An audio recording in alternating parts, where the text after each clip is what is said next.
नमस्कार। कभी सोचा है कि किसी को बदलने की कोशिश कितनी ज्यादा फनी हो सकती है? आज हम एक ऐसी ही कहानी को डीकंस्ट्रक्ट करेंगे, जहां लाली नाम की एक लड़की को बदलने की हर कोशिश कॉमेडी को एक नए ही लेवल पर ले जाती है। तो चलिए पता लगाते हैं कि ये कहानी हमें हंसाने में इतनी कामयाब आखिर है क्यों। कहानी की शुरुआत होती है सास सुमित्रा के इस सपने से। उन्हें बस एक ऐसी बहू चाहिए जिस पर वो जी भरकर हुक्म चला सके।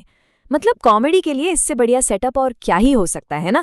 सुमित्रा को जरा भी अंदाजा नहीं है कि उनकी ये उम्मीदें कितनी बुरी तरह टूटने वाली हैं। तो कहानी का पहला एक्ट शुरू होता है एक धोखे वाली शादी से, और यहीं से आरुष और सुमित्रा के लिए एक ऐसी चुनौती शुरू होती है जिसके लिए वो बिल्कुल भी तैयार नहीं थे।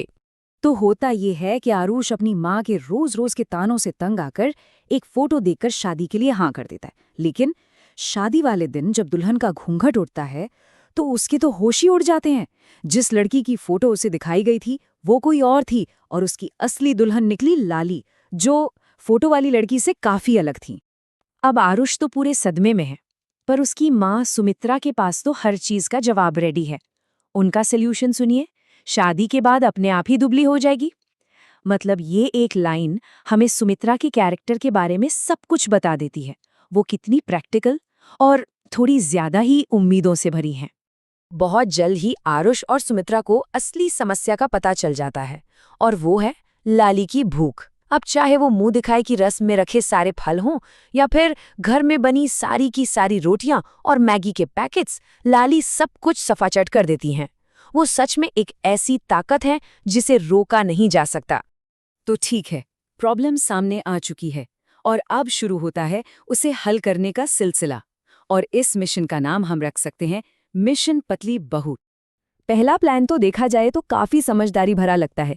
एक प्रोफेशनल डाइटिशियन जया को हायर किया जाता है। लाली को एकदम स्ट्रिक्ट सलाद वाली डाइट पर रखा जाता है ताकि उनका वजन कम हो सके। सुनने में तो ये बिल्कुल परफेक्ट प्लान लग रहा है ना? लेकिन लाली का गेम देखिए।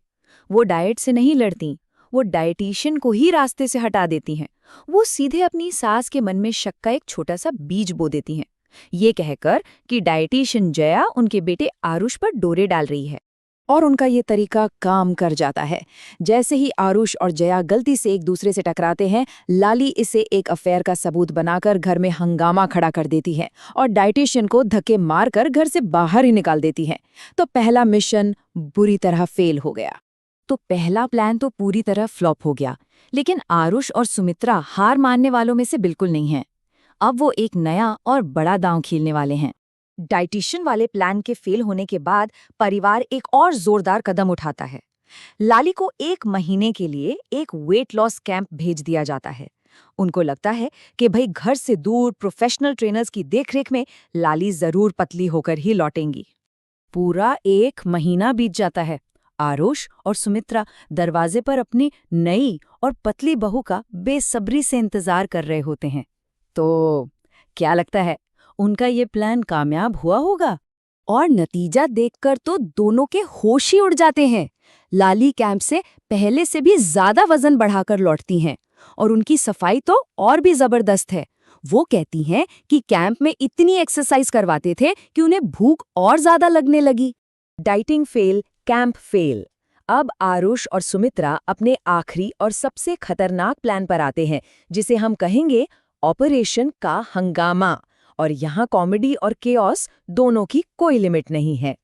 ऑफिस से लौटते हुए आरुष को एक हॉस्पिटल का बोर्ड दिखता है, जहाँ पेट की चर्बी कम करने का विज्ञापन होता है। बस उसे लगता है कि यही उनकी आखिरी उम्मीद है, एक मेडिकल प्रोसीजर। अरे पर हॉस्पिटल जाने का सफर ही अपने आप में एक कॉमेडी है। जरा सोचिए, लाली और आरुष का एक स्कूटर पर फिट होने की कोशिश करना। पहले आरुष का हैंडल पर एकदम चिपक जाना, फिर लाली के बैठने के बाद आरुष के लिए जरा भी जगह न बचना। ये सीन ही इतने मजेदार तरीके से दिखाता है कि वो असल में किस प्रॉब्लम को सॉल्व करने जा रहे हैं। वो जैसे तैसे हॉस्पिटल पहुंच भी जाते हैं। लाली ऑपरेशन बेड पर लेटी हैं, डॉक्टर तैयार है, सब कुछ एकदम प्लान के मुताबिक चल रहा है। लेकिन तभी एक छोटी सी बात सामने आती है, लाली का एक डर। और वो डर है सुई का। लाली बेहोशी का इंजेक्शन लगवाने से बिल्कुल साफ मना कर देती हैं, और बस इसी एक इनकार से पूरा का पूरा ऑपरेशन का प्लान पटरी से उतर जाता है। इसके बाद जो होता है वो किसी टॉम एंड जेरी के कार्टून जैसा है। लाली कमरे में इधर उधर भागना शुरू कर देती हैं। डॉक्टर और नर्स उन्हें पकड़ने के लिए उनके पीछे पीछे भागते हैं। और फिर कहानी में एक ऐसा शानदार मोड़ आता है जब लाली डॉक्टर के हाथ से सुई छीनकर खुद डॉक्टर के पीछे भागने लगती है। तो इस सारे हंगामे के बाद सवाल ये उठता है कि ये कहानी हमें इतना हंसाती क्यों है? आखिर इसकी कॉमेडी का असली सोर्स है क्या?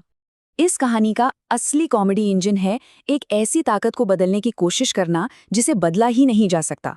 आरुष और सुमित्रा हर बार एक नया समाधान लेकर आते हैं, लेकिन हर समाधान उनकी हालत को और भी ज्यादा मजेदार और निराशाजनक बना देता है। असल में प्रॉब्लम लाली है ही नहीं, प्रॉब्लम है उन्हें ठीक करने की उनकी ये कोशिश। तो आखिर में सवाल यही है, इस कहानी की असली कॉमेडी कौन है, लाली या फिर उन्हें बदलने की ये कभी न खत्म होने वाली कोशिशें? शायद असली मजा किसी को बदलने में नहीं, बल्कि उन्हें वैसे ही अपना लेने में है जैसे वो है।